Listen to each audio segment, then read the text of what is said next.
Hi guys, how you doing? As the title reads, I thought I'd talk about the dowry system and what I think about the modern iteration of the age-old practice. Now, before we get to the dowry system, we have to take a look at marriages in the olden days. The woman, when married, went to live in the man's house or the husband's house, as in all patrilineal societies. In the ancient Hindu culture, women also had the deciding power on whom to marry. It is constantly misrepresented as men choosing from a number of women as one chooses in a brothel. Swayamvara in ancient India was a practice of choosing a husband from among a list of suitors. Swayam in Sanskrit means self and vara means groom in this context. It translates to choosing a groom for self. Now, the whole narrative that men always got to choose whom they wanted to marry and that women had absolutely no choice is nothing more than a myth. This myth comes from another practice of selection of marriage. In this practice, the father brought their daughter forward once she was of marriageable age, and they were selected by the victor in competitions. This was a way for the father to ensure that the daughter marries the best single man who would look after her. We compare these old marriage practices with the present scenario. We forget that in the olden days, marriage was not about love, but about survival. And as Warren Farrell said in his book, emotions are a luxury afforded to those who have fulfilled their survival needs. Moving on, once a woman has chosen a groom, or vice versa, her parents voluntarily gifted her gold and valuables. These gifts were termed as stridhan or dowry. Stridhan was the property of the woman and not her husband or the husband's family. These gifts were to be untouched by the groom or his family. It was somewhat of a security for the woman in case of an emergency. Now, this was the dowry system that was present before.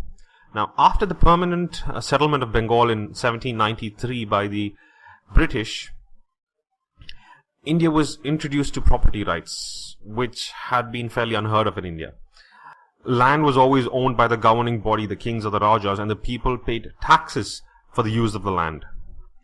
After the property rights came in, any property inherited by the woman became the husband's once she was married. The wife, when she leaves, does not have access to her ancestral house and gets no division from it.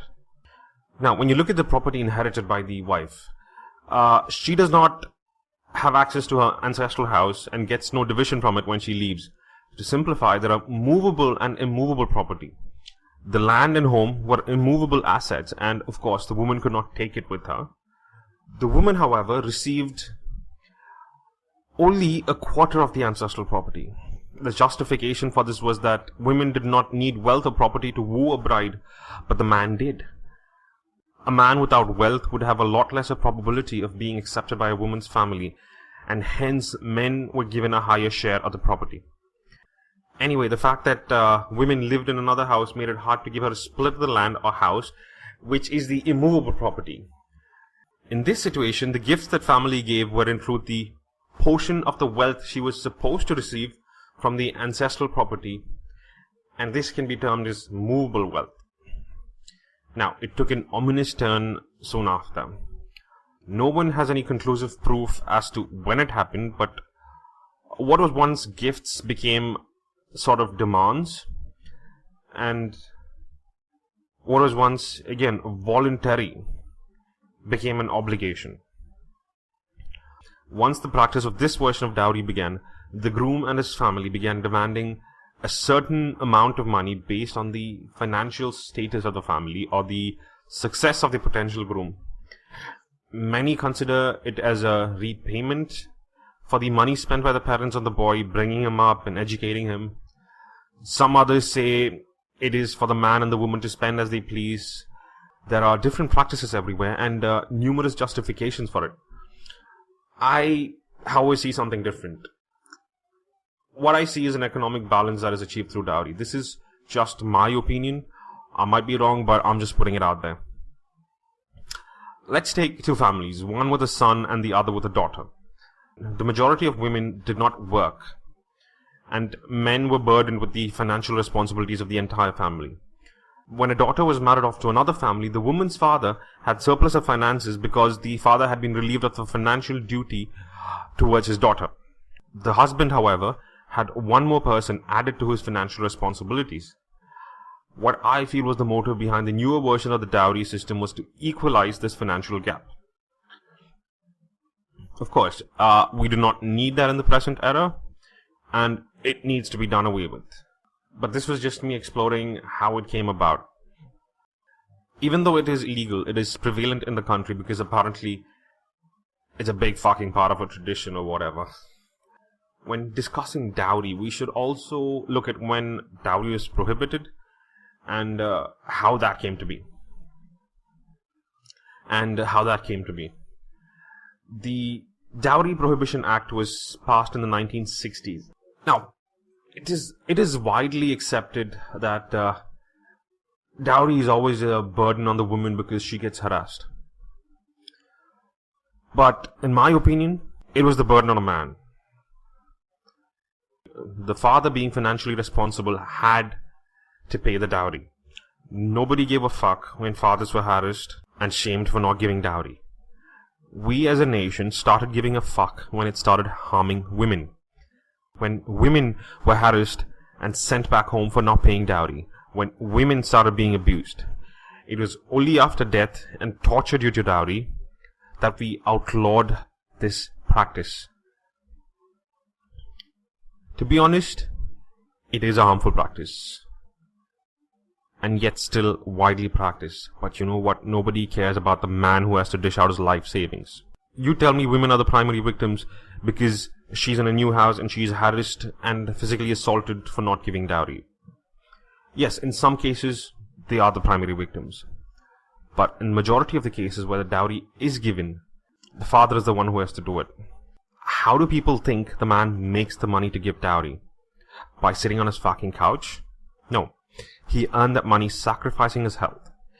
It is the result of years worth of blood, sweat and tears. No matter the history, it has no place in the current system and needs to be done away with. Men and women of this generation need to take a stand. Men have to say, I do not need money or dowry to marry. And women have to say, I will not marry a man who asks for dowry. You know, even if women just stick to their words and say that I will not marry a man who wants dowry, this will work. Because after all, we evolved through female selection. Women have the utmost power in shaping what will come next. Now yes, I know a dowry does not have to be given for the woman to file a case against her husband. There are lots of false cases in India. And that is one of the many reasons I'm going my own way. But I have another issue with the whole Dowry Prohibition Act and how it is being used. According to this act, it is a crime to give, take and abet dowry. So how is it that only the ones taking dowry are punished and not the ones giving it?